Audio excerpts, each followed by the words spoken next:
Aadhaar update వాళ్ళు ఏదో చెప్తున్నారు, కేంద్రం వాళ్ళు రాష్ట్రం వాళ్ళు, మనకేం సంబంధం, మనంతా కరెక్ట్గానే ఉంది కదా అనుకుంటాం. కానీ రెండు తెలుగు రాష్ట్రాల ఉన్నోళ్ళు గుర్తుపెట్టుకోవాల్సింది, ఇప్పుడు ఖచ్చితంగా అప్డేట్ చేసుకోవాల్సిన సందర్భం.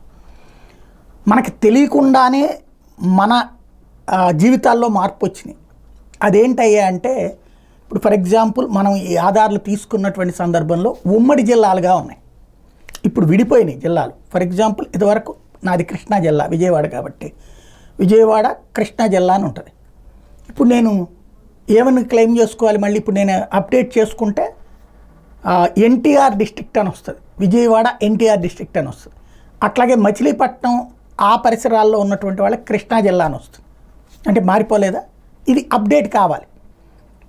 ఎందుకంటే ఇప్పటికే సర్టిఫికెట్లు వీటన్నిటి విషయంలో కూడా ఈ విధానాన్ని అవలంబిస్తున్నారు కాబట్టి ఇది అప్డేట్ అవసరమైనటువంటి అంశం. ప్రతి ఒక్కళ్ళు కూడా ఆధార్ అప్డేట్ చేసుకోండి, ఏమేమి అవసరం ఉన్నాయో చెక్ చేసుకోండి, దానికి తగ్గట్టుగా నిర్ణయం తీసుకోండి.